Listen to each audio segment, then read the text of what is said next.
কেমন ভালোবাসে নবী আম্মা খাদিজা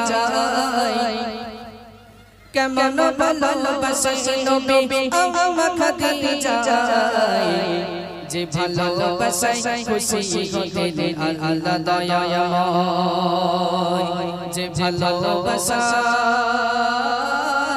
খুশি হতে আল্লাহ দয়াময়।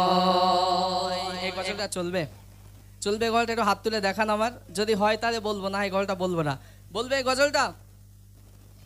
অনেকে দেখছে যে সাংসারিক জীবন আমরা যা করি আর ইতি যদি হুজুর বলে আমাকে বাড়ি গেলে পিটি চালে আর বাড়ি থাকবে না, তাই না? ছোট্ট করে বলছে একটুখানি শুনুন, খুবই ভালো গজল, স্বামীর সঙ্গে কেমন ব্যবহার করতে হবে। প্রিয় কবি লিখছেন কেমন ভালোবাসে নবী আম্মা খাদিজা কেমন ভালোবাসে নবী আম্মা খাদিজা যে ভালোবাসে খুশি হতে আল্লাহ দয়াময় যে ভালোবাসে খুশি হতে আল্লাহ দয়াময় কেমন ভালোবাসে নবী আম্মা খাদিজা কেমন ভালোবাসে নবী আম্মা খাদিজা যে ভালোবাসে খুশি হতে আল্লাহ দয়াময় যে ভালোবাসে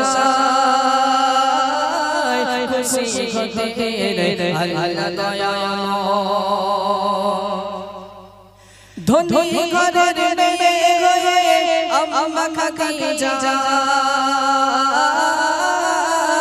নবীর কাছে এসে বাবাই করব চিলিকা। ধনী ঘরের আম্মা খাদিজা নবীর কাছে এসে বাবাই করব চিলিকা। নবী বলে ও খাদিজা কেন চাও আমায়, নবী বলে ও খাদিজা কেন চাও আমায়। রতনকে রতনে চেনে অন্যকে নয়, রতনকে রতনে চেনে অন্যকে নয়। কেমন ভালোবাসে নবী আম্মা খাদিজা কেমন ভালোবাসে নবী আম্মা খাদিজা যে ভালোবাসে খুশি হতে আল্লাহ দয়াময় যে ভালোবাসে খুশি হতে আল্লাহ দয়াময়। আল্লাহ রাসূল ছিলেন একদম গরিব ঘরের একজন আল্লাহ রসুল, কিন্তু মা খাদিজা রাদিয়াল্লাহু তাআলা আনহা অনেক ধনী ঘরের একজন মেয়ে ছিলেন। ধনী ঘরের একজন মেয়ে, সে আল্লাহ রসুলকে বলছেন ইয়া রাসূলুল্লাহ হাবিবাল্লাহ আমি আপনার সঙ্গে বিবাহ করতে চাই, আমি আপনাকে বিয়ে করতে চাই। এমন না, এই যে একটু চুপ করো মনা, একটু চুপ করো, ঘটনাগুলো একটু শোনো, হ্যাঁ তোমাদেরও বিয়ে হবে, তোমরা বুঝতে পারবে সেই সময়, ঘটনাগুলো শোনো। যাই হোক, এমন তো অবস্থায় খাদিজা ছিল অনেক বড়লোক ঘরের মেয়ে আর আল্লাহ রসুল ছিল একদম গরিব ঘরের একজন। এখন খাদিজা বলছেন ইয়া রাসূলুল্লাহ হাবিবাল্লাহ আমি আপনাকে বিয়ে করতে চাই। আল্লাহ রসুল বলছেন যে খাদিজা তুমি এত ধনী ঘরের একজন আর আমি গরিব, আমাকে তুমি বিয়ে করবে, কি দেখে পছন্দ করলে তুমি আমার? তখন খাদিজা রাদিয়াল্লাহু তাআলা আনহা বলছেন যে রতনকে তো রতনেই চিনবে, অন্য কেউ চিনতে পারবে না, এই জন্যে আমি আপনাকে বিয়ে করে আপনার বউ হয়ে আমি জান্নাতে যেতে চাই। দুনিয়ার কোনো টাকা পয়সা ঘর বাড়ি আমার অর্থ সম্পদের দরকার নেই, আমি আপনার সঙ্গে বিয়ে করে আমি জান্নাত পেতে চাই, আমি আর কিছু পেতে চাই না।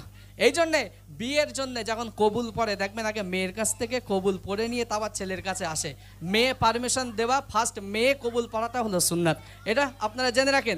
এবার দেখুন মা খাদিজা রাদিয়াল্লাহু তাআলা আনহা আল্লাহ রসুল বাড়ি থেকে যখন বেরিয়ে যেতেন তখন খাদিজা কি করতেন, কি অবস্থায় থাকতেন, একটু ঘটনা রাখলে শুনুন। দিনে দাওয়াত দিতে নবী জগদরে দারে রে অপেক্ষাতে বসে থাকে বিবি নিজের ঘরে।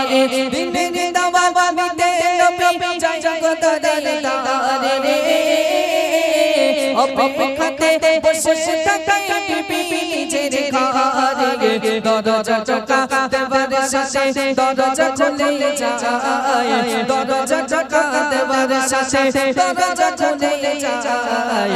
বিবি বলে আপনি ছাড়া ঘুম নাই হয়, বিবি বলে আপনি ছাড়া ঘুম নাই হয়। কেমন ভালো ভালোবাসে নবী আম্মা খাদিজা কেমন ভালোবাসে নবী আম্মা খাদিজা যে ভালোবাসায় খুশি হতেন আল্লাহ দয়াময় যে ভালোবাসায় খুশি হতেন আল্লাহ দয়াময়। আল্লাহ রাসূল যখন দিনের দাওয়াত দিয়ে বাইরে যেতেন, দিনের দাওয়াত দিতে যখন যেতেন মা খাদিজা ঘুমাতেন না, কারণ আল্লাহ রসুল দরজায় এসে যদি একবারের জায়গায় দুবার টোকা দিতে হয়, আমি খাদিজা আমার বড় বেয়াদবি হয়ে যাবে, আমি আল্লাহর কাছে কি জবাব দেব, আপনি ছাড়া আমার ঘুম হয় না রাত্রে। এই জন্যে এক্ষুনি বলবো, হয়ে গেছে এই গজল আসে। যাই হোক, বলছে আপনি ছাড়া আমার ঘুম হয় না, আপনি বাইরে যান, কাফের বেদিন মুশরিকরা আপনার উপরে যদি অত্যাচার করে, আমি খাদিজা ওই জন্যে ঘুমাতে পারি না। এই জন্যে তিনি সারা রাত দরজার পাশে দাঁড়িয়ে থাকতেন, আল্লাহ রসুল টোকা দিতেই যেন দরজা খুলে দেয়। আজকে আমাদের ঘরের যদি স্বামীরা যদি বাইরে চলে যায়, তা যদি দরজা ভেঙে দেওয়ায় ওনার খুলবে না, মানে সব এত ঘুমোবে। কিন্তু স্বামী স্ত্রীর ভালোবাসা হতে হবে এমন যেন আমরা আখিরাতে জান্নাতটা পেতে পারি। তার